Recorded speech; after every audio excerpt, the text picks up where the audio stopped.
What's up, everybody? Welcome back to Zuggy Zone. It is a beautiful day because football is back. It's NFL kickoff Thursday. I'm Zuggy. He's Jet. Jet, how you doing today? Howdy, everybody. I am doing phenomenal. I have been dying. Don't get me wrong, I'm a UFL fan, St. Louis Battlehawks all the way. But NFL football is back, baby, Come and on, it is baby. strong this year. And it starts with by far probably one of the most, toxic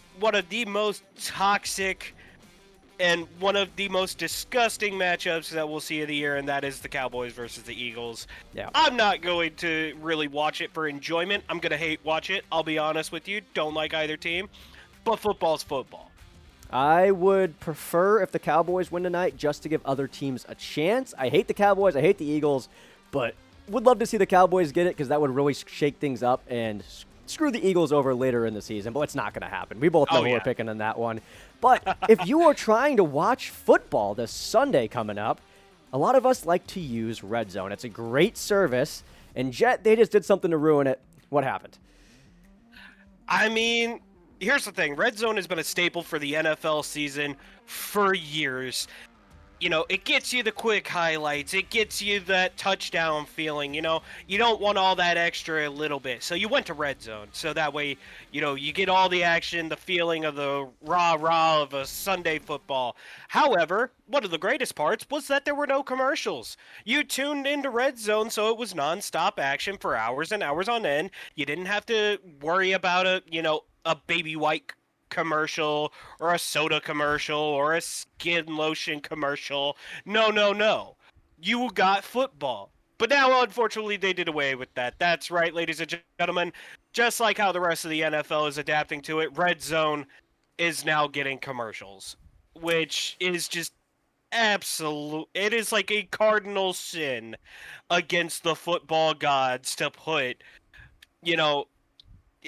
commercials on Red Zone. It's bad. It's and you had to aggravating. pay extra to access Red Zone before. It is not a station that you just get on cable. You have to pay the extra subscription to access it. And now you're going to get double box commercials. So you'll have the game and whatever Red Zone wants to show you in one box and an ad in the other. And that is going to take away Scott Hansen for a bit. You're going to have 30 seconds of where you're not going to hear Hansen anymore. You're going to hear BK, have it your way. Your way? I was going to say Whopper. Yes, exactly. So a lot of people are now thinking, hey, we're going to boycott Red Zone this season. And, you know, one of the best ways people could do that was pirating websites. And Yes, sir. the most prominent of all of them, the granddaddy, StreamEast, was unfortunately taken down the other day. And I just wanted to share some words for the creators of the website and for all of us that have experienced it over all these years, because StreamEast was near and dear to my heart. I know you have some memories with it, and we've lost it. I'll tell you a personal story, but I want you to get your thoughts out there. Well, I've never done a eulogy before, and it's, you know, strange to do a eulogy for a website and for people that didn't die, although the two people responsible are going to get arrested and spend a lot of time in prison because you just defrauded the NFL and all these sports leagues out of millions of dollars. But in a world where these cable companies and streaming services and the ownership of these leagues make it harder and more expensive for us to watch their products, two men created a service to fix it. StreamEast gave every fan the opportunity to enjoy sports the right way, and while the companies kept moving their stuff off of main cable and moved it on to Peacock and YouTube TV, StreamEast was always there. You know, we could always log in and watch for free, back out of the two ads that you'd get, and hop right into every broadcast. And now we're not going to have that ability. You know, we're going to have to pony up and have to pay for the other things or find other pirating websites, which do exist, but StreamEast was the OG. And I know for me, I got to watch Albert Pujols hit his 700th home run on StreamEast. I got to watch Red Zone with my teammates on bus trips on StreamEast. And I got to watch the Mariners walk it off into the playoffs on StreamEast. And it was always there for us. It was there for every out-of-market fan. I'm a Bills fan. I can't watch Bills games here. You can't just log in. I don't have a normal cable station. I could log into Stream East and watch every game. I can watch the Mariners play, even if I don't want to watch them play right now because they're awful at the moment.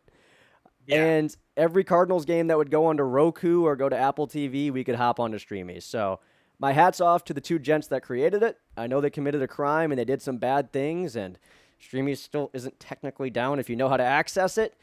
But, thoughts to those guys, and thank you for giving us the opportunity to watch sports the right way. So, in that same vein, the past 4 years I've been in the military. I was active duty, and I was stationed in Hawaii. And let me tell you now, if it's not the Raiders, if it's not the Chargers or the Rams, or any of those West Coast teams, you don't see them. You don't watch them. They're out of market. And even when I was in Poland at a time, Stream East was there for me to access to watch those games. It allowed me, I had a war room set up my first year of doing fantasy of 4 different games, and all of them are running on Stream East. While I get that it is illegal, I understand. Stream East allowed me to get into football and sports as much as I am right now. It's what makes this show possible for your boy Jet to be able to be as knowledgeable as he is. If it was not for Stream East, one half of this show would be essentially a guy who knows nothing about sports versus a guy who does. So, while I get that they did wrong, I wish Stream East was back. I'd give anything to get Stream East back, man. And if you know where to look, It's a sad time. it's still there. It's there. But I can't. We're not going to leak that stuff out there. Look, go to Reddit, go to 4chan. The links are there, but not on this YouTube stream. So today on this show, we are going to be talking about some more uplifting, more fun stuff because we did just lose something we love, but we're getting NFL football back. So it's a bit of a trade. We're going to move into our weekly wrap-up with our first story of the week, the Kawhi Clippers drama.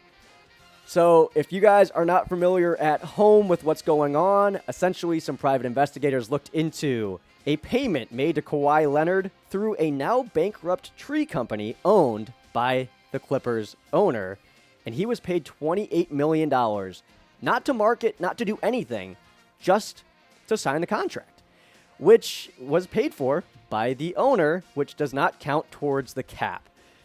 Jet, what are your thoughts on this, and what do you think the punishment should be for the Clippers?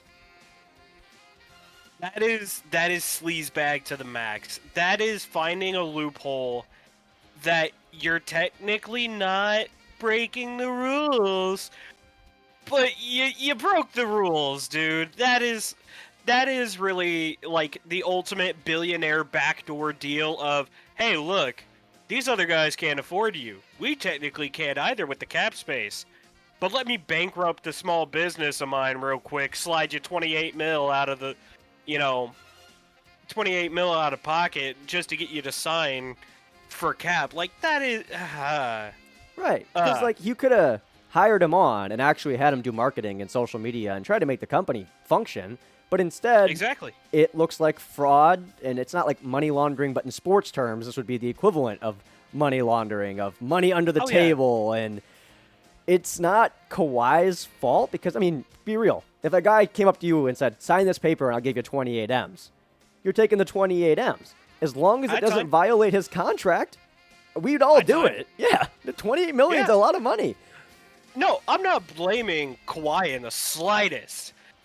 Look, get your bag, dude. You're only an athlete for so long, and your name is not attached. You're just receiving the money. While it might have been a little scummy, you're just receiving the money. You're getting paid because you're talent. Kudos to you. Not mad at you in the slightest. However, the Clippers organization, y'all need to fix yourselves, because that is some ultimate conniving backdoor dealing stuff. As far as punishment, this might be a little drastic. I don't think it ever happens. If they get into the playoffs or even get to the finals, automatic forfeit. No. Automatic forfeit. They're not allowed in the playoffs or anything this year. You can't do that, Automatic though. Like, that's not a forfeit. thing the leagues would ever do. No, it's not a thing the leagues would Like, ever just do, but take I'm some saying first-round that's what picks. needs to happen. Find them the money. I'd say take the first-round picks. It's like, all right, you want to spend all that money to invest in your future with this dude? Obviously, you don't need these picks for the future, and just take their picks and throw them in the draft lottery, essentially. Just, Well, hey, it's not like the Clippers ever draft well anyways, and they seem to throw away their picks on mid-tier players. Historically, not the greatest team in existence, still irrelevant even with the Kawhi acquisition.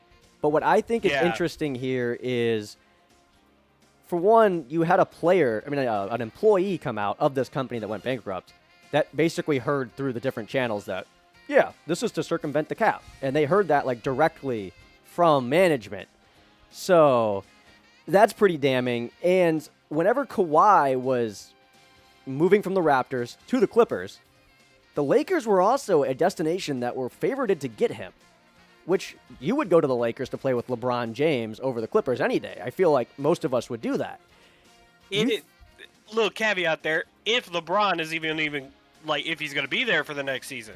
But at Lakers that might trade him, point, which is weird to think of. At that point, he was still going to be there for a few years. We're going a few years back when Kawhi signed. Oh, yeah. So Lakers still looking good, still have talent on their team. And Kawhi said, I want to play for the Clippers to play with Paul George.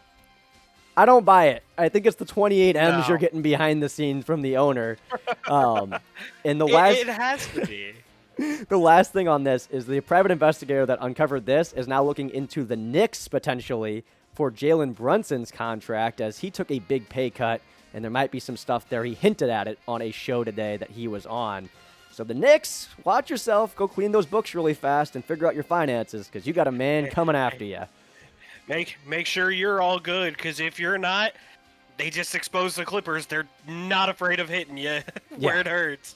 Or they can just pay off the investigator and say, shoo, get out of here, man. But seems like this guy has some integrity to go after these teams, and it's always easy to dunk on the Clippers. But the Knicks, that's a brand. That has a huge market. They're finals contenders. That would be interesting. Oh, yeah. Well, we're going to move into our second story, which is a bunch of stories. College football was back this weekend. It was beautiful. And the three things we want to talk about today: FSU taking down Bama, Bill Belichick's debut, and Arch Manning kind of sucking against OSU. So we're going to start off here with the FSU game, as FSU came into this one unranked. Bama, number 8 team in the country, and Bama just looked bad. The effort wasn't there from their players. Their defense struggled a lot. It wasn't like FSU came out and lit up the world. They just got it done on the ground. 230 yards on the ground for FSU in the game, while only completing 9 passes. You cannot be number 8 in the country and come in and the other team completes 9 passes and you lose the football game. You can't do that, especially when they were awful last year. FSU was dookie. 2-10. 2-10 last year. 2-10. Which, this spans, bear in mind, this spans back to 2 years ago. College football playoffs are getting announced. Who's in, who's out? Bama has 1 loss on their record. FSU is, they're perfect. 12-0. Bama's 11-1. But guess who gets in? Bama. Bama gets in. FSU is cheated. They get 5th, 6th place. They are not able to compete. The next year, they're like, let's prove it. Let's prove it. Let's prove it. Let's prove it. 2-10. They did awful. They're bad. Stinky. Real bad. The year after, they meet Bama for the season opener. And not only does FSU upset them by almost doubling their score, they hand Bama their first season opening loss in 24 years. 24 years. Alabama hasn't lost its first game since 2001 when they lost to UCLA. Now FSU comes in And they're setting a terrible tone for this new head coach. I mean, you're already hearing from top analysts, from the fans, fire him. Like, Bama didn't have a bad season last year, but they lost a couple games they should have won. Now they lost their season opener. People want blood. People are out for blood with that one. Yeah, it's kind of funny that, they brought this coach in after he makes the national title game with Washington. And with Washington, the offense was fairly simple. Penix, throw it to Rome, and he's going to head tap somebody. Now he actually has to coach. And you're seeing the players aren't responding to it, and you have other people clowning on him. I mean, the quarterback for FSU came into this game, Tommy Castellanos, and said, they don't have Nick Saban to save them. I don't see them stopping me.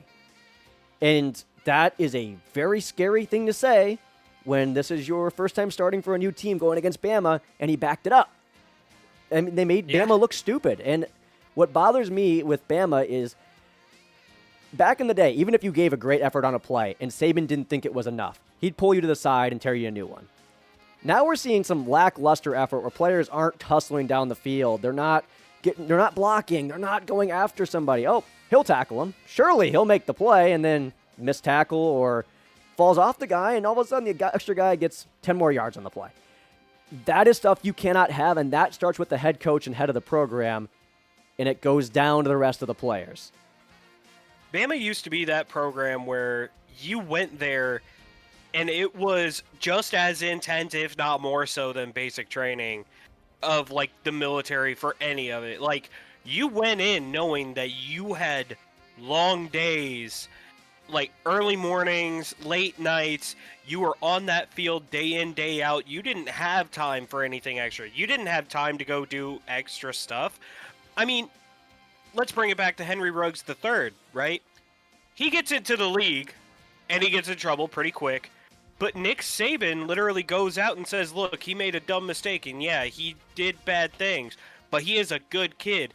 And if somebody would have just taken his keys, he might have been mad at you, but a good kid would not be sitting in prison. Which, I'm sure he was a good dude, but bear in mind, none of that happened while he was at Bama. That only happened as soon as he hit the league. With the Raiders of all teams. Right, because they have to answer to Saban. They're scared to screw up. And I'm not going to lie, even if I was there, I wouldn't want to answer to Saban. Are you kidding me? I'd keep my nose clean. But now you have a new coach, and I think the funniest comparisons that I'm seeing are players are now, they're like, oh, players used to get berated for making the smallest mistake, and they'd go run laps, they'd do this, they'd do that. It was a football program. Now you have players doing TikTok dances in the locker room instead of focusing on their plays. And it's like, allow kids to have fun, but now that they lost their season opener, yeah, maybe they got a point. Well, they definitely felt it in the rankings, and another team that had some hype coming into this year was the University of North Carolina, because they got this new shiny head coach, which I wouldn't call him new and shiny, actually. He's quite old and dusty. Belichick coming in to take over the program with his 20-year-old girlfriend, with his son as the DC, and with Freddie Kitchens as his offensive coordinator. Yeah, that really inspired confidence in me, and a lot of people saw through it, but after that first drive of that game against TCU, they go right down the field, a deep ball, a few plays later, they're in the end zone. We're like, okay, this looks good. And then they lose 48-14. So not exactly the performance they were looking from in their debut with Bill Belichick. God. And there's more stuff we're going to talk about with things that Bill is doing wrong with the program. But let's just go on the field. What were your expectations for North Carolina? And did you like Belichick signing here and becoming the head coach and head of program? Look, I wasn't even a fan of Belichick coming to UNC in the first place. I wasn't even a fan of him joining college football. College football is an entirely different beast than the NFL. I've had to explain that to some of my own friends when they're like, oh, well, his college stats are really good and all that when they go into the NFL. And I'm like, college is different. College isn't necessarily easier, but it is. Yeah. College ball is easier than NFL football. And I was not a fan of the Belichick signing because it doesn't make sense. Like, it didn't make sense to have Belichick, come into an environment that he has no idea. You put him in, like, a lower end school of the big college ball scene, but you almost give him entire control of the program as well going into it. As far as my expectations for the game, they were high. They were 110% high. I had the expectation of, okay, you are Bill Belichick. You're bringing your son. You are bringing the OC that you feel is the best for this program. I have my expectations high for you. And if you don't, deliver on that, that's bad. 48-14 in your first college game ever. That is just absolutely embarrassing. Because you gotta think 6 Super Bowls in the NFL, countless playoffs, countless whatever. Like, it is embarrassing that your first game in college world is a blowout. It's a blowout.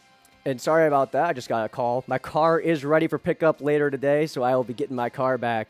Very nice. I agree with you on this, and my main gripe with the way he's been running things and the way UNC went about this is you gave a man who at the end of his NFL career was really struggling to evaluate talent in draft.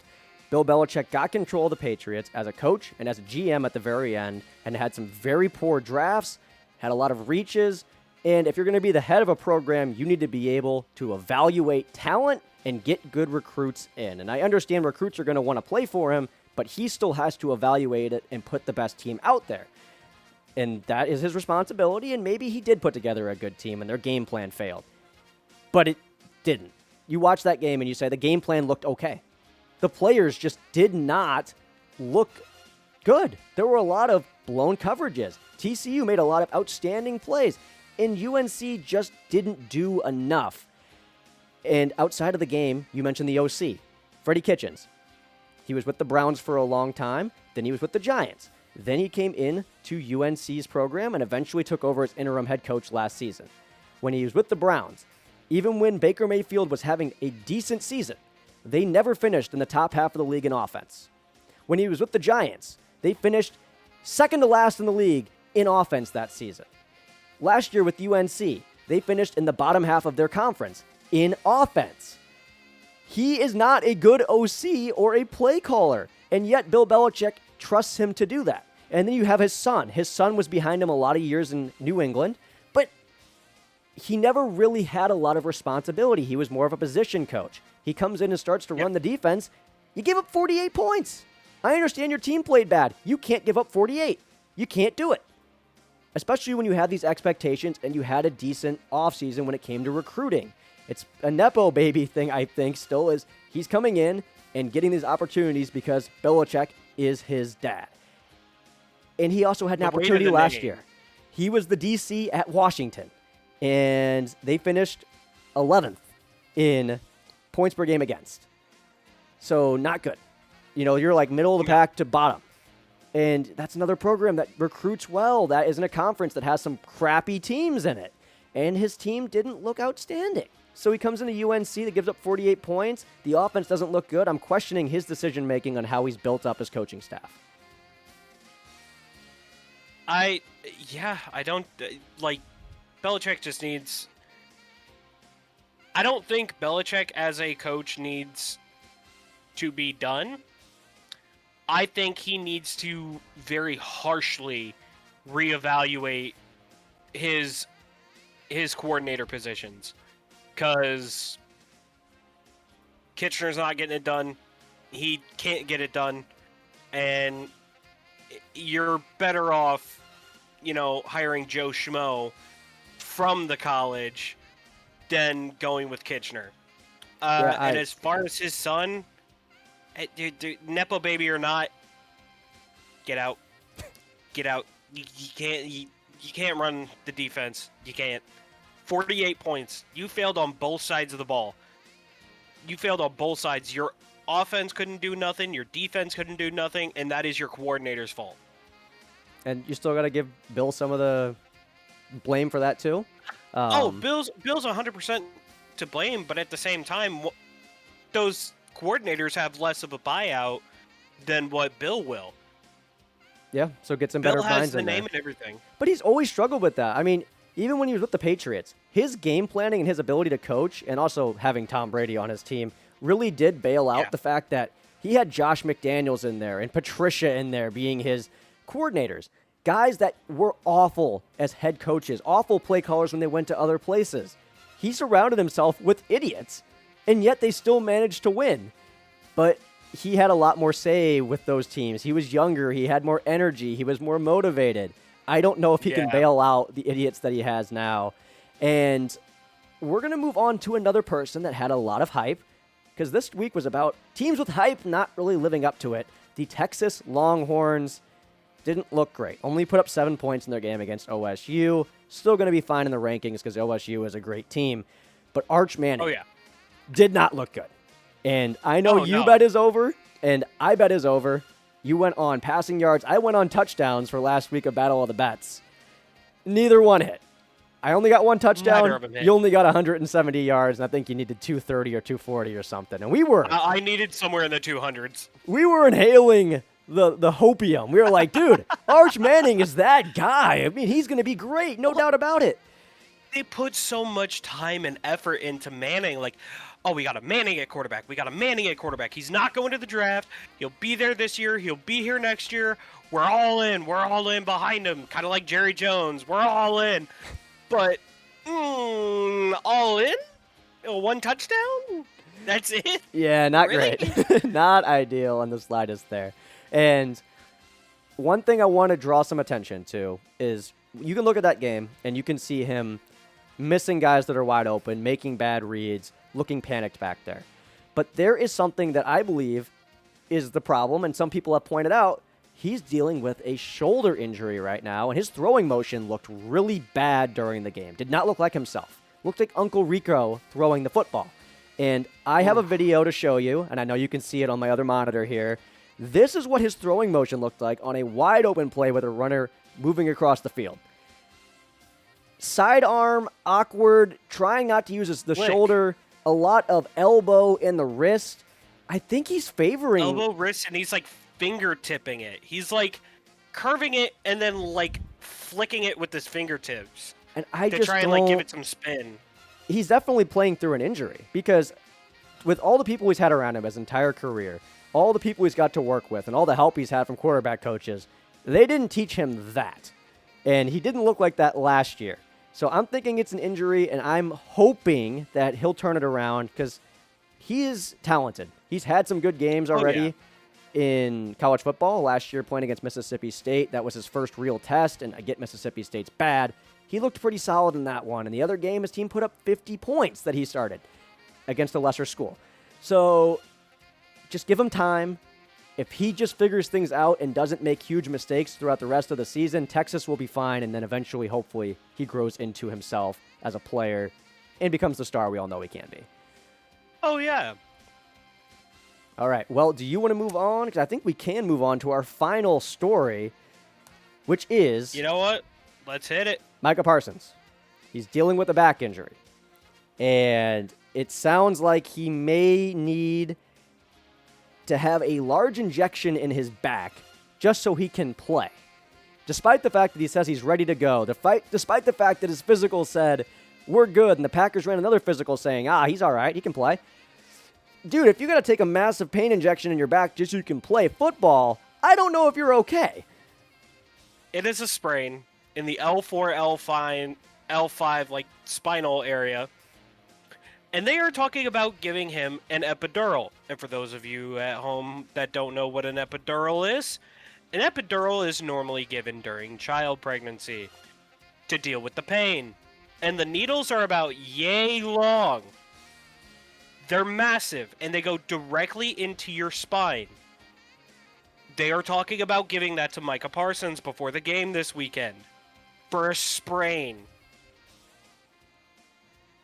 Ooh. Do you think he should play? No, not at all. You just paid. All right, let me get into this real quick. Y'all sit down, get comfy, because I got a couple problems. You just paid this man for 5 years. You traded away your first-round picks for the next couple of years, which, let's be honest, they were never going to be like first-round draft picks because it's Green Bay. They haven't had like a first-rounder. They haven't had a top 10 first-rounder in years. So it's a low first round, but it's still a first round nonetheless. You traded away part of your future to get this guy. You also gave him buku bucks to stay in Green Bay for the next 5 years. And now you are fucking with spinal injury. Pardon the language, but you are messing with spinal injuries, which could end his career in the next couple weeks if you keep doing this. An epidural is supposed to numb the pain. It is not meant as a fix-it. This is not your car makes a weird noise, so you slap some grease on it and magically the noise goes away. No. He's still going to have that sprain in his back, but he's going to be playing with less pain. So now he's going to be playing on a sprain that could possibly turn into a tear or something worse in the spine of all places. That should be your first go-to of any organization is you do not mess with a spinal injury, rest him. You have him for 4 years after. You were already banking on not having him this season. Rest him. I'm with you on that. Put him on the bench. Put him on IR for 4 weeks. Put him on IR, bring him back after, reevaluate. He will be fine. Just bring him in week 5, he'll be okay. But you are risking this man's entire career for a week 1 game. A week 1 game of his first year of a 5-year contract. It is a divisional Beyond game. me. I think that's part of the argument with the Packers is they want him in this game because you're going up against the Lions. And I believe that the Packers could win this football game if Parsons plays. And if he doesn't play, I don't know if they win. I'm with you, though. You invested 2 first-rounders, and you gave up a defensive tackle that has been really good for you over the last few years, and that might hurt your run defense not having him this year. You invested a lot to get this guy, right as your Super Bowl window is supposed to be opening. So don't destroy the guy you just traded for that can put you over the top. Make sure he's healthy late in the season and the playoffs, because the Packers should make it. I don't know if they're going to win the division. The Vikings and the Lions could be really, really good. But when you get to the playoffs, you need a guy that can make the play. And I know as a Bills fan, we play the Chiefs every year, and we never get to him. We can't get him on the ground. We cannot stop him. When it's 3rd down and the game's on the line, he gets the football away. Well, with Micah Parsons on your team, you might be able to get him on the ground. Do not injure him. Do not throw away his career. You invested way too much in this guy. I would not be starting him week 1. I get it. It's against the team that you want to beat, that you want to compete in the division for, but be realistic here and do not make it worse. No, and look, if you don't want to put him on IR and bench him for 4 weeks, I understand. Week 4, you play the Cowboys, and that's like a vendetta game. You want to play Parsons against the Cowboys, I get it. Use their own, essentially use their own person who never wanted to leave against them and show, you should have paid him because now we have him. I understand that. It's petty, but it's the business. But for the love of God, rest him the first 3 weeks. Just say he's not playing. Just move him down the depth chart. Move him to, the 3rd string. To where you know you'll never use him. Yeah, or, limited snaps. But he's there dressed. Yeah, he's there dressed. Right? But if he plays week 1, I'm excited to see what he does. However, I don't think he should be getting off the bench. I don't think he should be getting off the bench week 1. Week 1 or week 2. I think he needs to rest both those weeks.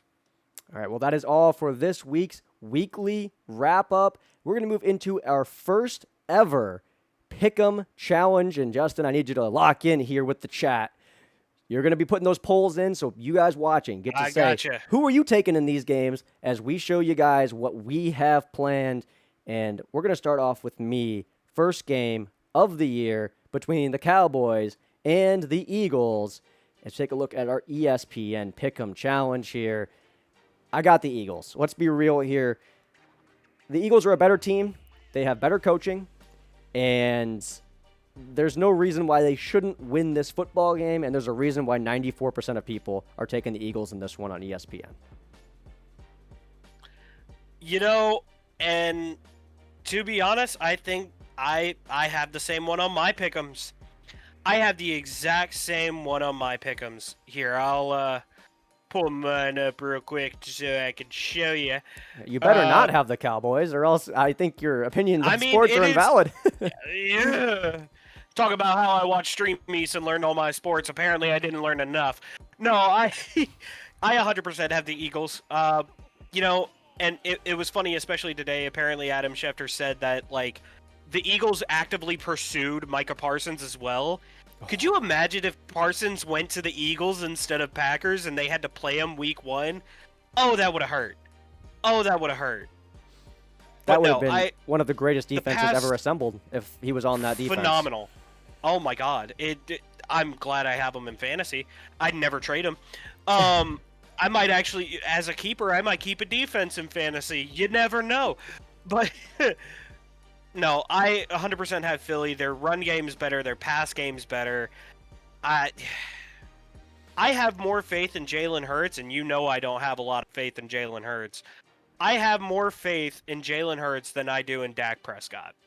So, yeah, I think Philadelphia Eagles get it done week 1. Did anybody say anything in the chat?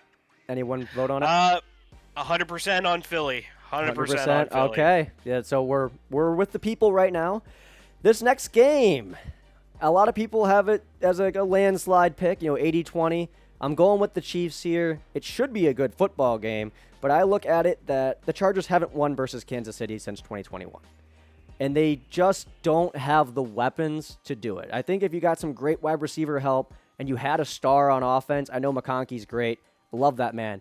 But you had one more piece on offense, you might win this football game.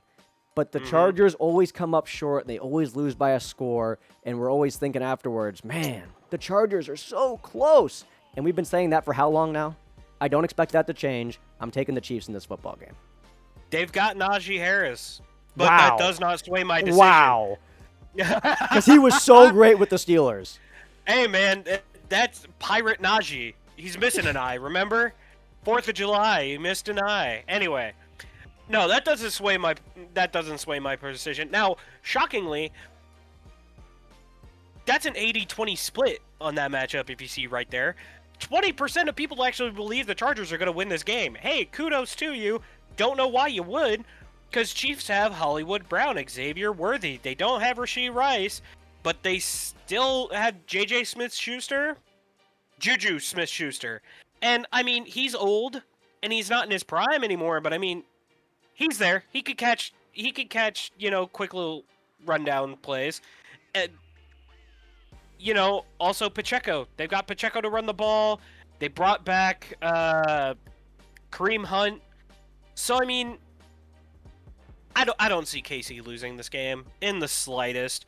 I think KC easily gets there. It's an easy 1-0 for KC. They'll walk away with the win, and that'll be the start of the KC season. I don't know if I fully agree with you on the whole easy part of things. The Chiefs, you mentioned all the guys they have. They're better than most teams, like, 2 at each position. I don't look at any of the guys they have and be like, wow, that guy's a superstar. But you got Mahomes back there. He can spread the football out. As long as those guys give him a step or two, he's going to find them. And I know their game plan is going to be spot on, as it always is with their coaching staff. The next game, This one has a bit of a split among people I know, but the people on ESPN are going Bucks all the way here, 83% of the people, and I have to agree with them on this one. Look, we do not know what Michael Penix is yet. He had some flashes last year, but only got a few starts, and now he's been on film, so coaches can start scheming against him. You have to look at this game and say, the Bucks are the safe pick, and I'm going against you. And I can't risk week 1 going for an upset pick when I don't have full faith in their quarterback or their abilities. Now, I will say the thing that makes this close for me is the coaching. The Bucks head coach, Man, he seems like he's over his head a lot. He has a lot of talent on the roster, but I don't know if he's the guy to get them to a Super Bowl. But it should be enough to beat Yeah. the Falcons, and it should be enough to win the division this year. Oh yeah. I'm with you. I picked Tampa Bay too. On these first few games are just kind of easy picks for me. Atlanta Falcons are still in a rebuild era. They still don't know what they want to do with Kirk Cousins, even though they paid him absolutely dummy money for him to be a QB too. But they paid him. He's paid. But Tampa Bay, they have Baker. They've got Mike Evans. Chris Godwin will be back semi soon.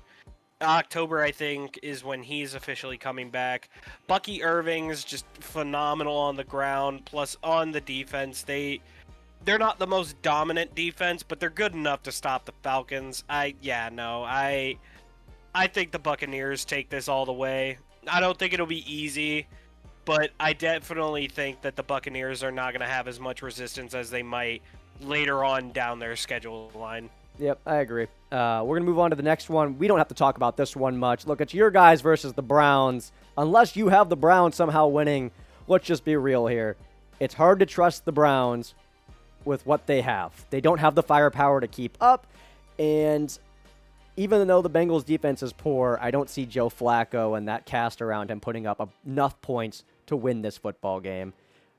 I don't know if you disagree, though. What do you think? Oh, no, I'm with you on that one. I'm Bengals all the way here. Here's the thing. If the Bengals even remotely get close to losing to the Browns, I'm gonna have to bash my head into the wall, because I will see myself as the bad luck charm for the Cincinnati Bengals if that happens. I don't think there's any shot that the Bengals lose this game. I think the 7% that are right there on ESPN, those are all the Browns fans that are in existence right now. Those are all Browns fans that are voting for that. Nobody else in their right mind is thinking the Browns are taking this game. I'll say one thing to keep an eye out for. The Bengals have been really slow to start the season the last few years, and last year they lost to the Pats in their opening game. So they need to come out and just be themselves and don't beat themselves, and they should win that football game. The next one we got is the Dolphins and the Colts. We're starting to get into that upset territory where some people might say the Colts could win this football game, but I am going to go with Miami on this one, and I wrote a note down for every single one of these games, and some of them I went in depth. This one I said... Chat voted for Cleveland, by the way. That person's trolling. Mods banned that. No, I wrote down one sentence for this game as my note, and it is, Miami doesn't have Daniel Jones as their quarterback. That should be enough for the Dolphins to win this football game. They have weapons. They have more talent at the skill positions. While there's still holes in their roster, the Colts are in the same boat. They have a lot of holes, but their best players aren't as good as the Dolphins' best players. And coaching-wise, I'll take McDaniels over Steichen in this one. I think the Dolphins get it done. Give me the Colts. What? Give me the Colts. 110% give me the Colts. Miami is they are in a culture crisis right now. I'm going to be in a crisis. He said misclick, and I can't change it, so he meant to put Cincinnati, okay, but he put Cleveland. Good. But Miami is in a culture crisis right now. Tyreek Hill jacked up that whole team last season by saying, "We're just not good. I want to leave. I want to trade. I'm done." This is the first year that Tyreek Hill is on the Miami Dolphins, and he's not wearing that C patch on his chest. His teammates do not trust or even believe in him enough to be a part of that. And I think that's going to Tyreek's performance is entirely dependent on if Tua's healthy, right? And I know earlier today Tua said that he's, that their relationship is good and that he might have blown it out of the water. I don't think he did. I don't think he blew it out of the water. I think Tua was just a little bit too honest. And now he has to say, "Oh yeah, we're good," so that way it doesn't create bad blood between the rest of the team. So no, I think while Indy is an absolute mess, of a team. I think this game is just mess versus mess. I think this thing is literally just two teams who can't figure out what they're doing halfway through the season anyway. So they're just like throwing it. They're throwing stuff at the wall, seeing what sticks. So I'm going to take Indy. I'm going to take Indy. You better lock that in on your ESPN picks, because I'm going to be upset if you didn't actually lock that in. Look, I'm not going to show you my next pick real quick, but there you go. All right. Right there. Yep, you have receipts. I have it. It is on stream. You better not change that. On the recording. It is Indy right now. I just, we're going to disagree sometimes this year. That is one that I can't see it. I really can't. I like the coaching better on the Dolphins. Better quarterback, more consistent. I mean, even if their game plan is legitimately short passes to Waddle and get the ball to Achane, that's enough for them to win this game, in my opinion. But you think differently, and that is the beauty of this show. I love it. I like that you're confident about your pick. This next game just had something change that's going to change the outlook for us. We have a retirement. I'll let you talk about it. Oh, my God. So, ladies and gentlemen, about 5 minutes before the show started, maybe even less than that, I decided to, just kind of look at my phone for a quick second while I'm setting up my notes. And all of a sudden, I'm looking at Twitter, and I see Ami Remrov, I think is his account on Twitter. I can't remember, but it's whatever, like it's at My Sports Takes or something. And, and it was like, Amari Cooper retires. I was like, that can't be right. Like, he just signed a 1-year contract. Like, he just signed to the Raiders. And then the NFL post popped up right after saying Amari Cooper has announced his retirement after 10 years. So, that changed my pick entirely. I had the Raiders going into this week. I really did. Because I figured it was going to be Geno Smith to Amari Cooper. Amari Cooper could kind of brute force his way a little bit and then go on down the field. Nope. Not in the slightest. Nope. Amari Cooper decided, you know what? I know I just signed this contract, but I'm done. I don't want to play for the Raiders anymore. I don't want to be a part of this. And this comes after Jacoby Myers requested a trade. I don't know what's happening in Vegas. Normally when they get a head coach as prolific as Pete Carroll, you want to be a part of that rebuild. You want to be a part of it and see the success of what could be. But Pete Carroll has had 2 receivers, specifically wide receivers, now either won a trade or completely quit.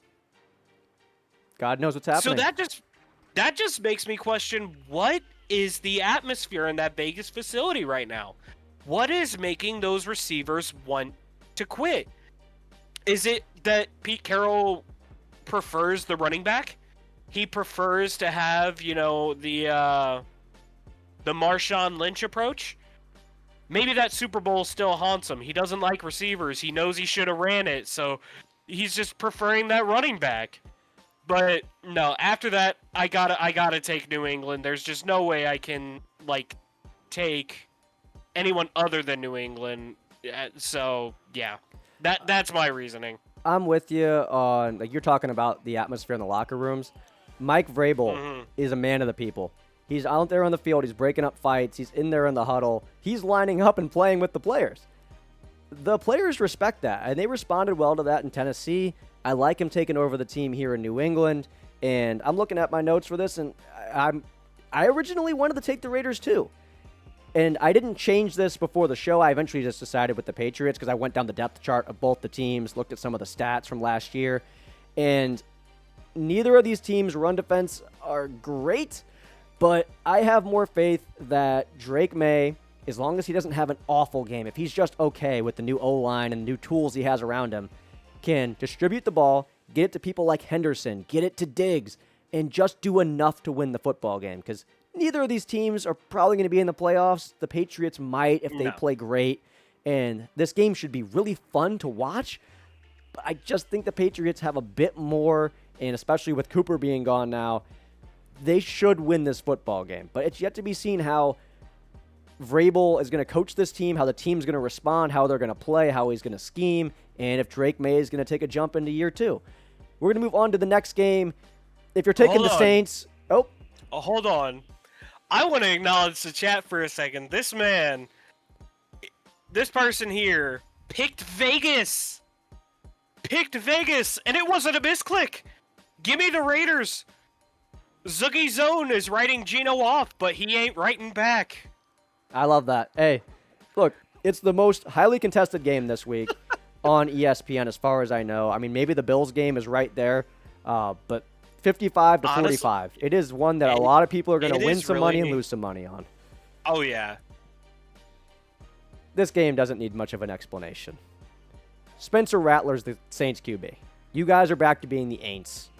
Wear your paper bags to the games and somehow get your GM fired. Because Mickey Loomis is ass. Your whole situation, your whole organization, the way that it's run top down, has put you guys in a bad spot for the future. And it's either Rattler or Shuck for you guys.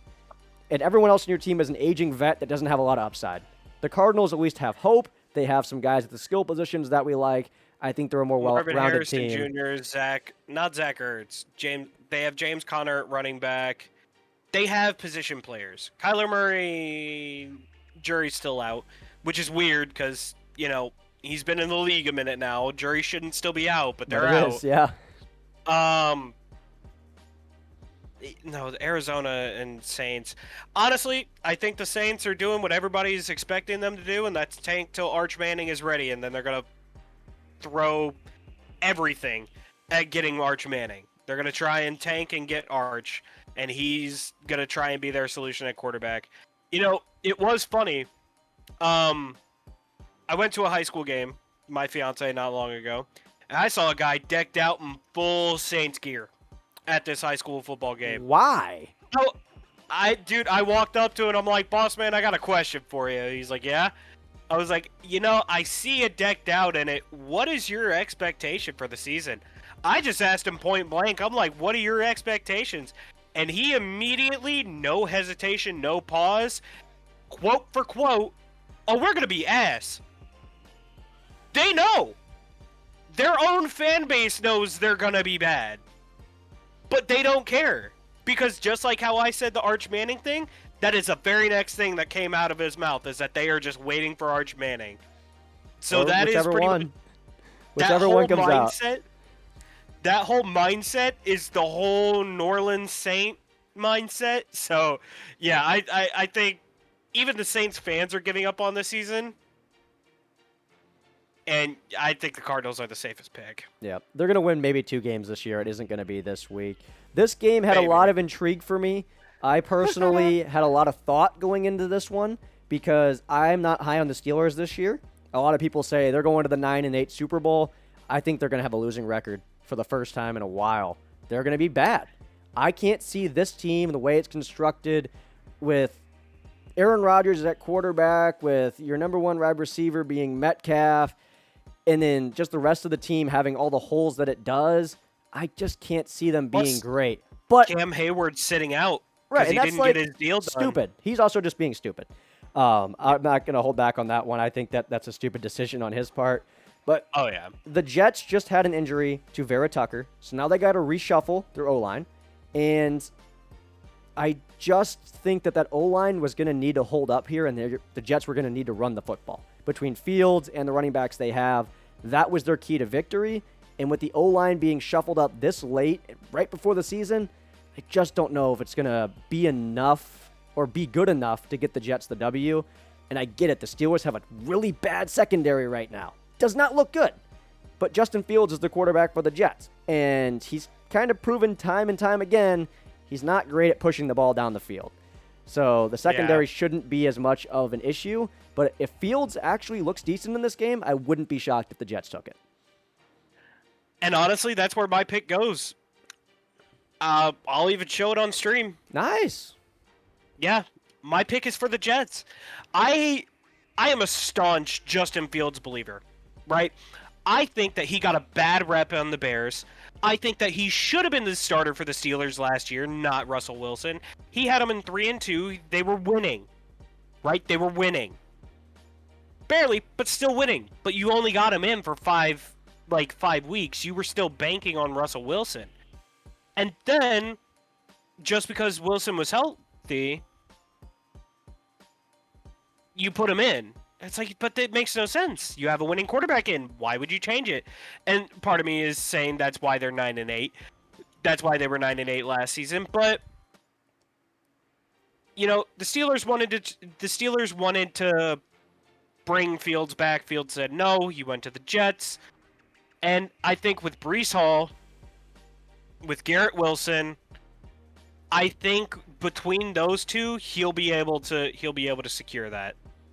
Okay, and they also have a new head coach. I like that signing for them. I liked them bringing in that man, but unfortunately, I disagree with you. I think the Steelers get it done, but I hope for a good game. I really want these mid-tier matchups to be entertaining, as we all do. We don't want to watch blowouts. This one should be close. Yeah. This should be a fun football game to watch, and there's a lot of intrigue in this one on, is Aaron Rodgers going to look good, and is Justin Fields going to figure it out? Definitely some storylines to look out for. Giants, Commanders, I'm taking the Commanders. The Giants are going to take a lot of steps forward this year, but the Commanders are on a warpath. They won a Super Bowl this year, and the Giants just want to be okay and give Dart time to get ready to be a starter. I think I'm in the same boat as you there. I mean, the Commanders are on their way. I mean, Dan Quinn, what he did with that program, the turnaround, my God, man. You brought them from bottom of the division to the NFC Championship. Oh, that was really awesome. Oh, I mean, man, you are phenomenal. However, I think New York right now, I mean, their players look happy. Their players want to be there. And that's very new for New York because they were under Daniel Jones. And when Daniel Jones was there, it looked like they were constantly under a rain cloud. Now it looks like that whole organization is breathing a new breath of life just between Jameis Winston and Jackson Dart. It still baffles me that Russell Wilson is the starting quarterback. But I appreciate it, and I like it. I'm not opposed to it. It does shock me, but I'm not opposed to it. Let your first-round draft pick develop. That's why I really like organizations that do that. I'm not a Giants fan in the slightest. But they are doing probably the smartest thing that they can do by throwing Jackson Dart, who looks good in the preseason, right? Looks great. Could probably go out there and win a few games for you now. You're still putting him at QB2 behind Russell Wilson so that way he could develop further, so that way he can get into that NFL mindset. So that way it's not just a, hey, we're going to throw you to the Wolves, win this game for us, or you're going to be labeled as a bad QB. It's like, no, you're developmental. Let's develop you, get you into that NFL mindset, move forward. Well, speaking of quarterbacks that are hoping to develop, our next game, we got the Jags and the Panthers. I'm taking the Jags here, but the Panthers, I think they're going to shock some people with how many games they win this year, assuming Bryce Young keeps doing with what he did at the end of last season. But the Jags have a much more talented roster, and if T-Law just doesn't make a bunch of mistakes in this football game and just gets it to his guys, executes the game plan, Jags should win. But it's another game where I really am hoping for a competitive contest because I want to see Bryce Young, Tetroa McMillan, and all the boys start turning things around. Football's more fun when you don't have terrible franchises stinking it up at the bottom every year. And the Panthers are hopefully going to climb out of the dumpster this year. I don't think they're going to win week 1. See, that's where we differ. I have Panthers picking it up. Look, Travis Hunter, great pickup for the Jags. And they're really trying to develop. However, Trevor Lawrence can't stop throwing hospital balls, man. He is probably one of the worst decisions at quarterback you could have made because of just he's gotten you to the playoffs once, but you label him now as your franchise quarterback. And you make him one of the highest. Like he's just under Dak Prescott, I think. Like, he is one of the highest paid players right now. He has 1 playoff appearance. And he's the highest paid. How? It baffles me. Because the Jags were desperate. I mean, they were truly desperate. They had a guy that was successful, looked really good for them, and they rushed into it. I mean, they had a few years left on his rookie deal, but they said, we're going to give you the money now, and that's just the Jags being the Jags. I mean, they have bad ownership. They have bad management over the years. They're trying to fix it. But they should beat the Panthers. Look, maybe I'm putting a little bit too much faith into Hunter Renfrow, but I think that Bryce Young, Hunter Renfrow connection, that's going to be special. I think that Bryce Young, we saw it at the end of last season. He was starting to get comfortable. He was finally starting to break that mold of looking like the scared, timid kid behind the line. It looked like he was finally starting to be like, oh, I'm in the NFL and I belong here. So I think it's a Panthers upset for this one. I think the Jags lose. All right, well, we're going to hammer through the rest of these as we're kind of getting up on our time here. We're already over an hour on today's show. Tennessee Titans, Denver Broncos. You have the Broncos, correct? Nope, I have the Titans. Dude, are you trolling? Not even joking. I have the Titans. What? They don't, even if Cam Ward has a good football game, the rest of that team is awful. The Titans are a bad team. In the secondary. Legitimately sneak in the secondary. No. Okay, Titans. You can take the Titans. I'll take the win. I'll just take the W. I'm not going to fight you on it. I'm going to take my W. Bo Nix and the rest of the gang have better coach, more complete roster, 10 times the defense of the Titans, and they at least know at QB. Clip this? Yeah, I will clip this. I'm definitely going to clip this. Because when we come back to it, you'll see Titans. They're not winning the football. Okay. What is it? Tighten up? Tighten up? There we go. Tighten up. Yeah, they need to tighten up because they suck. Tighten up your defense. You're awful. They're still going to be better than the Broncos this week. Let's go. Let me guess. You took the Seahawks here. No, I did take the Niners. Thank God. All right. Return to reason. The San Francisco 49ers. Look, we know what they have as a team. We know Brock Purdy's good. They have better weapons. They're a more complete team than the Seahawks. They lost some pieces. I think the Rams are still going to take that division, but the 49ers should beat the Seahawks in this one. Do you agree with that? Yeah. All right. I agree with that one. And then one of the big games, we debated it earlier, Detroit Lions, Green Bay Packers. I have the Lions strictly because I don't know. Like, we're going off of the Packers should be good. They should be good. But I'm picking against you here. And it's week 1. You try to stay safe week 1. You want to be in a spot where you're not chasing your opponent the rest of the year and pick them. So I'm going with the Lions here. And I just, I like the roster for both these teams. But top to bottom, the Lions got the Packers beat at almost every position. I got the Packers. Yeah, of course you do. I got the Packers. You're going to be down by like 5 games after this week, man. Probably. No, I've got the Packers. Their wide receiver core might not be like, as stacked as the Lions, but I think Jordan Love this is one of his prove it seasons. If Micah Parsons plays, that's going to shut down Jared Goff hard. So they'll run the ball. Sonic and Knuckles. I got a feeling Packers bring it out this week. I think they're fighting with ferocity to show, hey, we are in our Super Bowl window. Let us show you. And I think they're going to use the Lions as a statement piece for that. Well, I'll throw you a bone here because this was my one upset of the week that I was like, I got to pick an upset. I might as well go with this game right here. You got the Rams, you got the Texans. And I look at this game and I say the Rams secondary looks pretty suspect right now, and I don't love their rushing attack. People are high, and I have their running back in some of my fantasy leagues. But last year, they were not a good running team. They just weren't. And I understand very heavily on the pass. The passing game will be more open this year because you have Nakua, you have Adams. That's going to make other teams really have to focus on those two and take them away, and you might be able to run the ball a bit better. But even though Nick Chubb is the running back in this one, I still think the Texans can get it done on the ground, and C.J. Stroud is going to have a bounce-back year this season.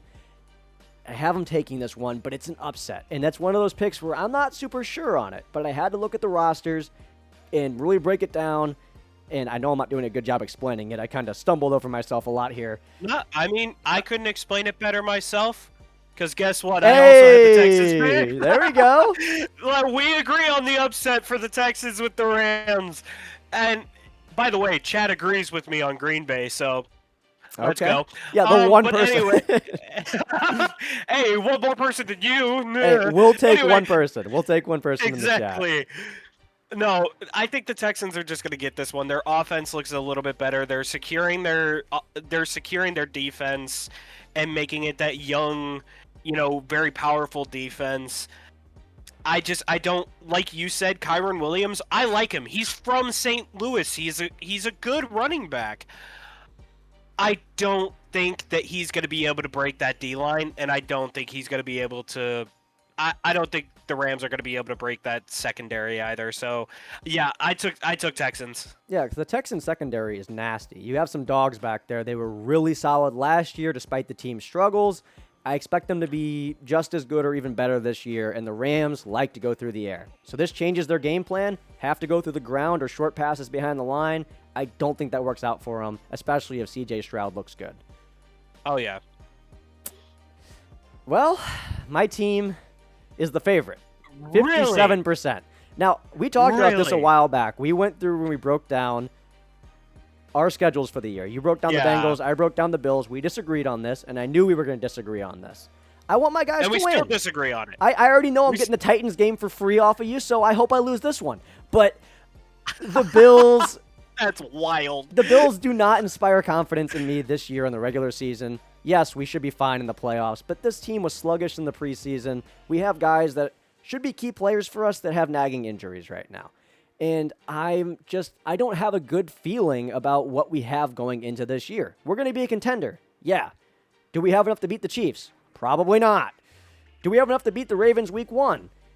This is a 50-50 game, and we're not going to be the motivated team. The Ravens lost to us last year. They lost in a way that was heartbreaking to the rest of the squad. One man cost them that football game. Mark Andrews had a bad game. He just did. And I don't think he's going to have one in this game. And I believe the Ravens will be the better team, come out more motivated. It'll be close. I think the Ravens win by 10. I really do. See, yeah, we're going to disagree on that one. I think Buffalo... Look, Buffalo had a strong season. They're coming off an AFC Championship appearance. I think both these teams are just dying to finally get to that Super Bowl. They have been so dominant and so killer, and they are just both are just hungry for it. I think the Bills are a little bit more hungry though, because with the Ravens, they have been stacking and stacking their roster. Derrick Henry, Zay Flowers, DeAndre Hopkins, they took off the Chiefs this year. I don't know why DeAndre Hopkins didn't do anything for the Chiefs last season. Why they won him, I don't know, but they took him. Depth is good. Depth, but I mean, I see the Bills have always done more with less, and I see that especially this year. They're doing more with less. And I think when Gabe Davis comes back, you are going to have a check down receiver that is good for those. But we have Shakir. Because you got to think, some of those... Khalil Shakir's phenomenal. Keon Coleman's great. But Gabe Davis is coming in already knowing this offense and already making some of those clutch plays for Buffalo in the past. Yeah, he did. While yes, the Ravens do have a little bit more stack on them, I see the Bills taking this one. I 100% see the Bills taking this game. Should be entertaining. I'm going to be crapping my pants the whole game. But I know one game doesn't make our season unless it's the playoffs. The real season for both of these teams is in the playoffs. Can they get it done? Can they rise to the occasion? And historically, they have not been able to do so. But you got some teams in the NFC to wrap things up that are hungry this year. You got a rookie QB starting for the Vikings, second-year QB for the Bears. Lots of talent in all the skill positions.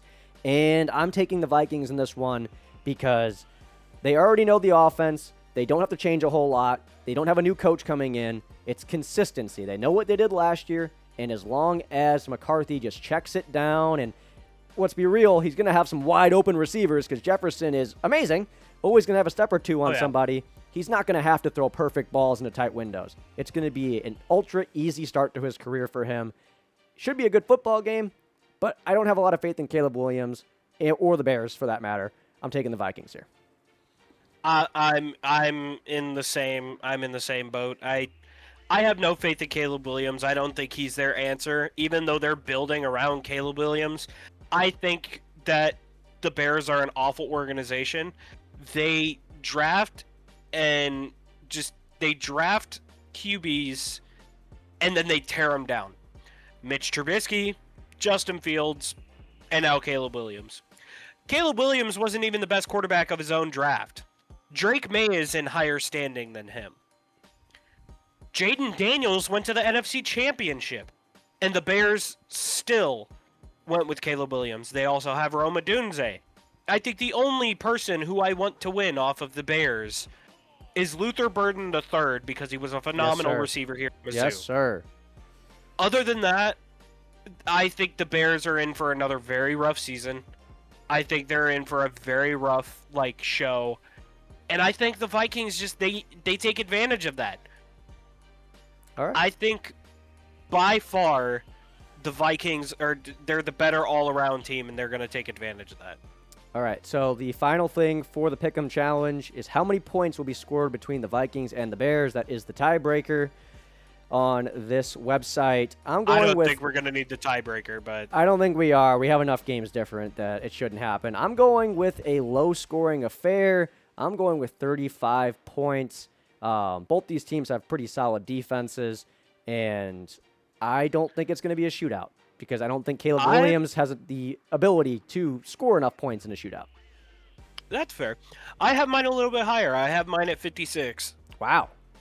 Okay. I think both of them are going to get some pretty good touchdowns. I think both of them are going to do well.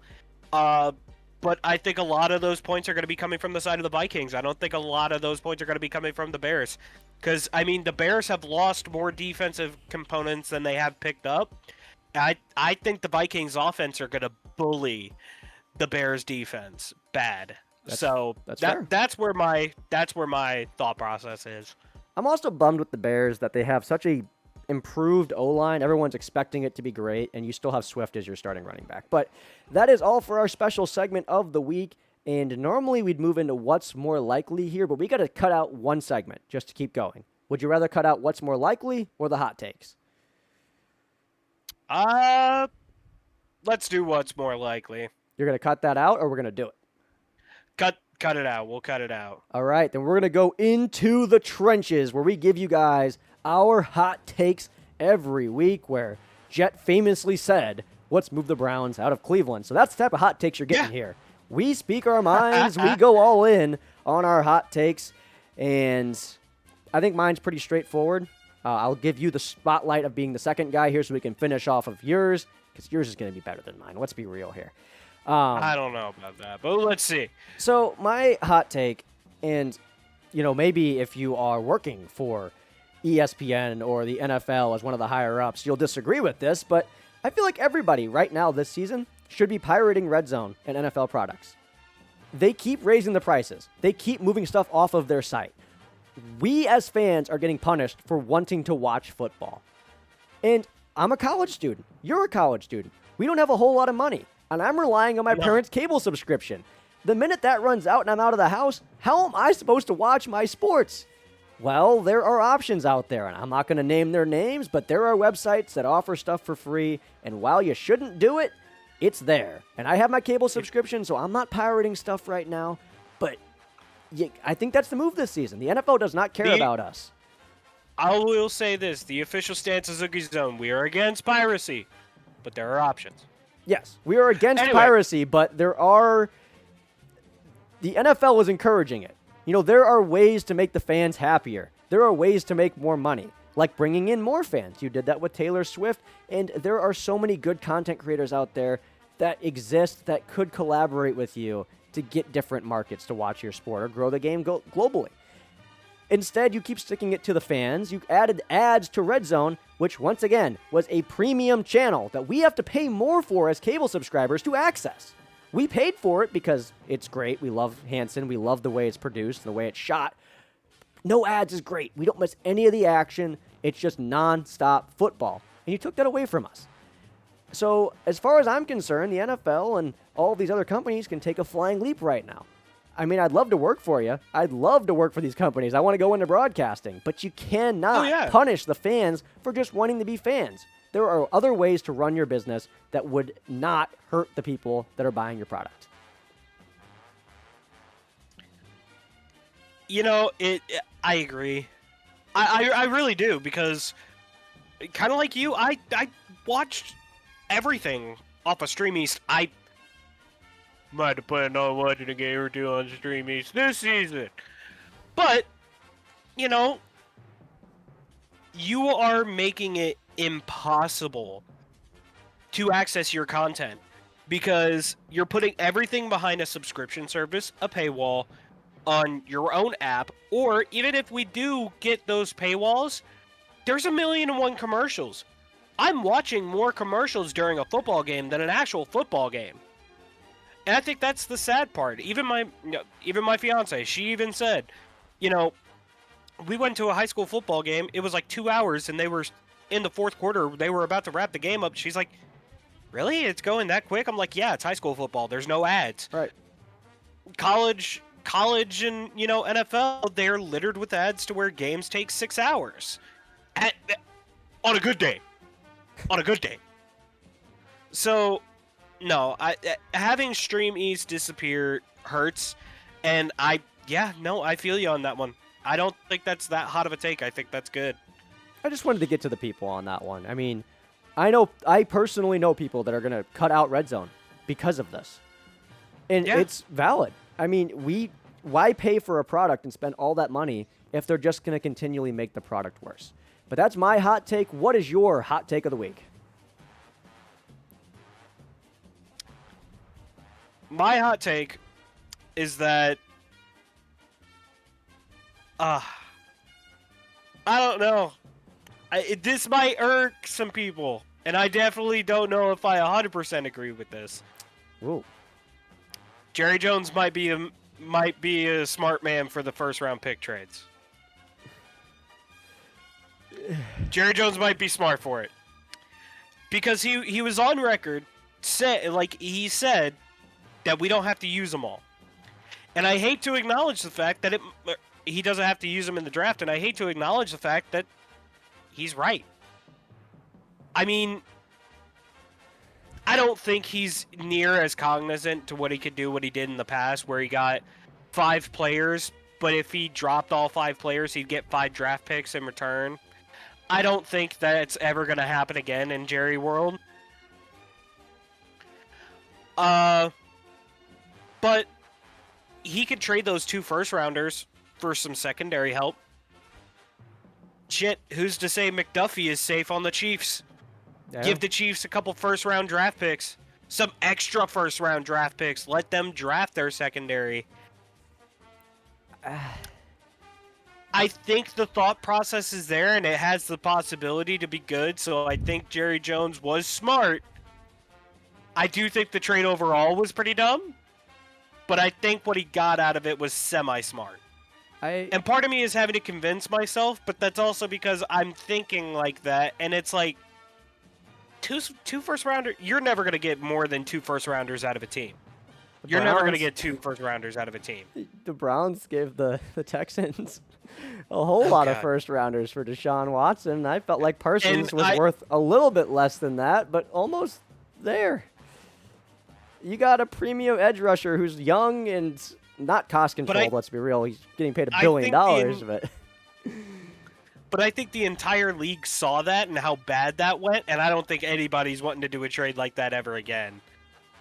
I think the whole league put that on. The Browns would do it again. 2 first-rounders. The Browns would 100% do it again. I think Jerry Boy would do that trade. If tomorrow Dak Prescott randomly retired, he was like, Henry Ruggs, he exists. I'll sign him onto my football team because Stuff like that. He just doesn't care. He just wants to win games, but he doesn't know how to do it. Yeah.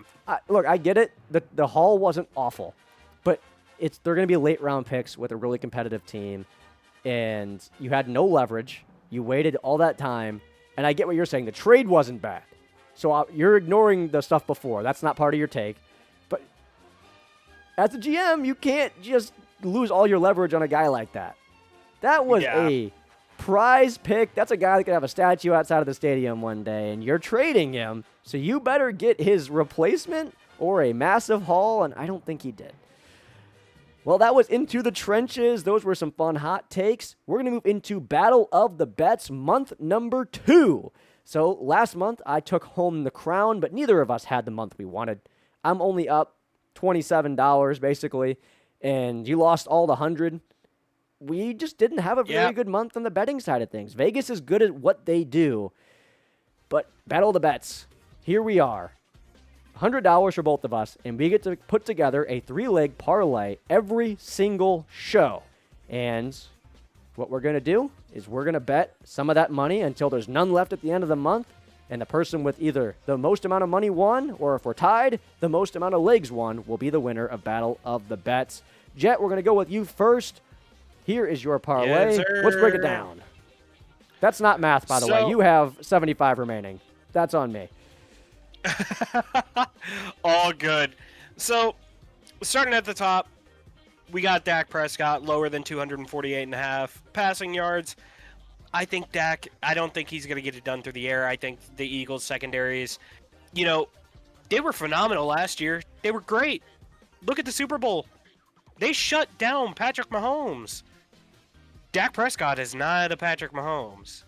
Not glazing or anything, but putting comparison between the two, Patrick Mahomes is the better quarterback, 110%, and even with him having CeeDee Lamb, he's not going to be able to get it done. So, I think less than 250, less than 248, no, I think that's a safe bet.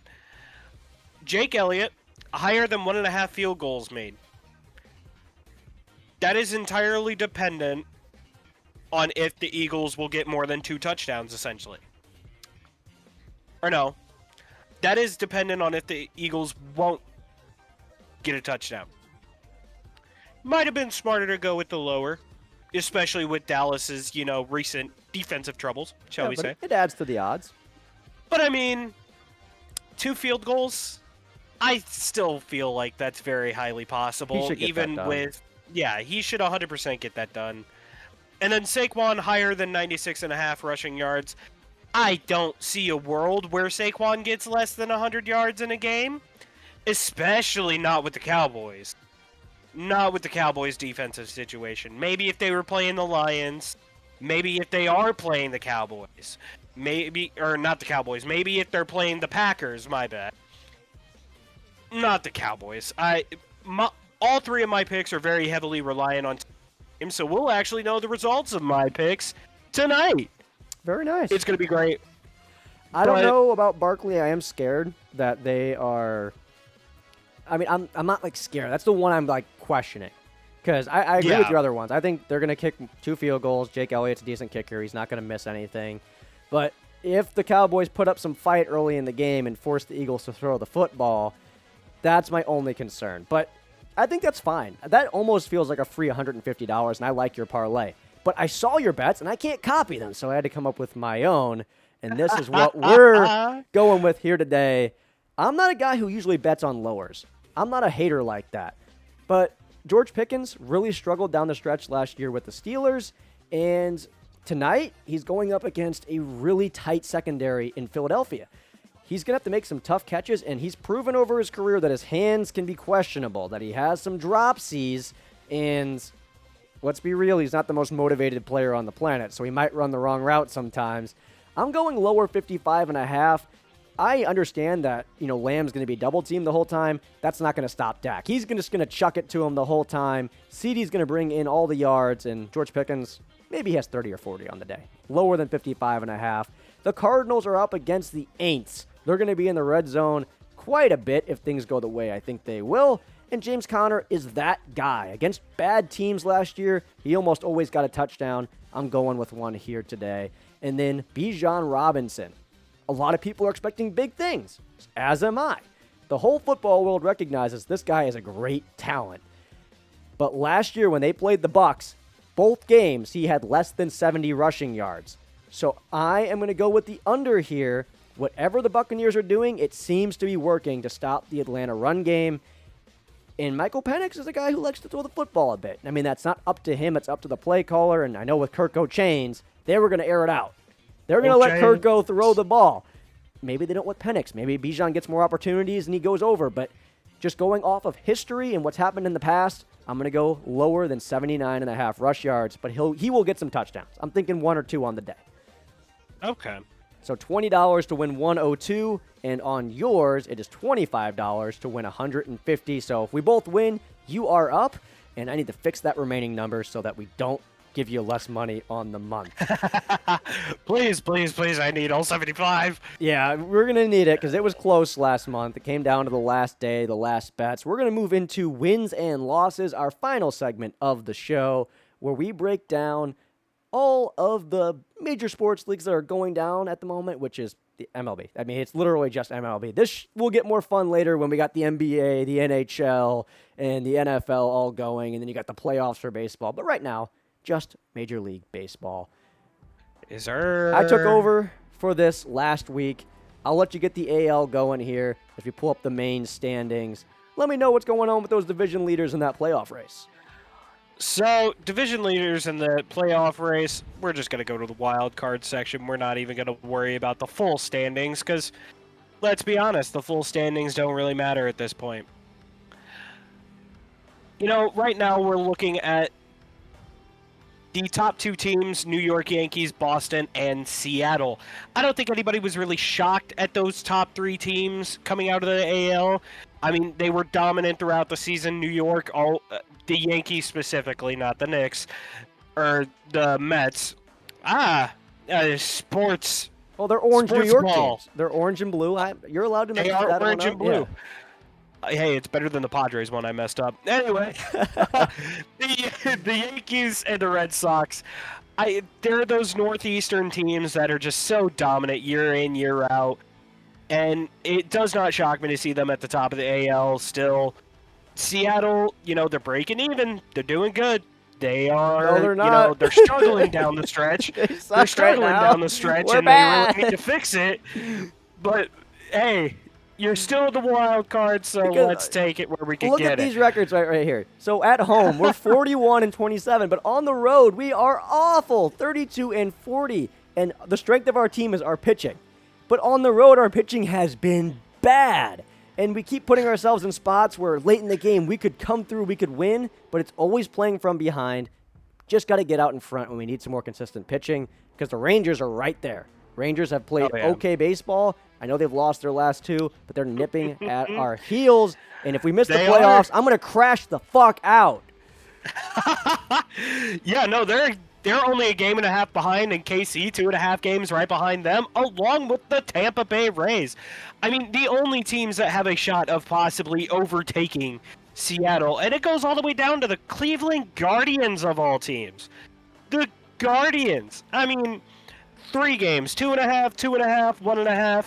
You are staring down the barrel of possibly getting ranked below KC, Tejas, Tampa Bay, and Cleveland. And Tampa Bay's not even going to be able to play at home if you stare down the barrel of them.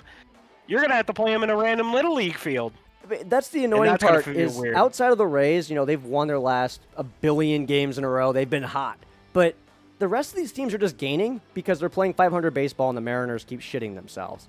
And in the NL, you got the Cubs, the Padres, the Mets rounding out that wild card. It's the same thing. These are the teams we want to see as fans. We don't want to see the Giants, and I'd be okay with maybe seeing the Reds, but they're not going to be competitive. They're not going anywhere.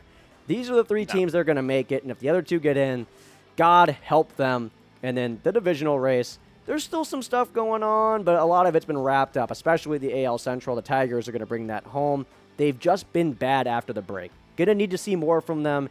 Need consistency. You're going into the playoffs as one of the top seeds. You have 81 wins. Do you want to be the 1 seed? Do you want to get a bye? Because right now, look at the Blue Jays. 81 wins as well. And as far as I'm concerned, they've been a bit more consistent than the Tigers. And then you got the Astros who are going to win the division because my team... God, Mariners. We were right there. We haven't won the division since 2001, man. And we were a game back at one point. And, I mean, it's not even like the Astros are playing great. They're just not hurting themselves the way we are. And then the NL, you got the Phillies on top of the Mets. They should win that one. The Brewers should wrap up the Central here soon enough. And the Padres and the Dodgers just keep pacing each other. If one gets hot at the end, that team will be the one to win the division. And looking at the Rays, I mean, look, 80 wins right there, 78, 76. If one of these teams can just get hot and overtake the Phillies at the end, you're looking at a bye, and you're getting through to the divisional and getting out of the wild card. So both those teams need to get it done. I'm pulling for the Padres. I think most of the baseball world would rather see the Padres win than the Dodgers. Oh, yeah. And, we got to play the sad music. The trumpet swan song, if you will. Colorado Rockies still the only officially eliminated team out of the entire league, by the way. 39-101. Your season will live in infamy with how god-awful you are, Rockies, and... I feel so bad for the fans. I feel so bad for the Colorado fans. Like, oh my god, there's no recovering from that. Just pick up an AL team. Do what I'm doing. I found an AL team that I really liked in the Mariners, and I've been following them really closely. And it wasn't a bandwagon. Don't join a bandwagon franchise. Nobody likes that. Just go out there, pick a team in the AL next year that you're excited in. Start watching them a bit, because the Rockies are never, ever going to be competitive under this current ownership. They do not invest in minor leagues. They do not invest in their scouting. They do not spend any of the extra money other than what is needed to get the team from point A to point B so they can get their ass kicked every other night. And plus, the only other team is actually in the AL. The only other team that has close to that amount of losses, Chicago White Sox. Yeah. If that tells you anything, and that's the Rockies, only 88, man. Yeah, and it's only 88. Oh my god. They haven't even hit 90, but they still have won 52 games. You haven't reached win 40, and you're over 100. Oh, God, it's not the players' fault either, man. They're just set up to fail. It's not fair. We'll stop bullying them. Bad. That was wins and losses. That was today's show. I guess to recap everything, neither of us are high on Bama. We're not high on Belichick. We expect Arch to turn it around, and then our pick'ems are wildly different. I was clowning all over you. You could shut me right up, and that'll be a crazy YouTube short. It'll look great, but I don't see it happening. The Titans are not winning. Indianapolis. Dude, no. Indy's not winning, and the Titans... Okay, imagine for a second. Cam Ward has a good football game. Do you trust any of his receivers to catch the ball with the game on the line? Because I don't. I don't trust a single one of their guys. Yeah. Jonathan Taylor.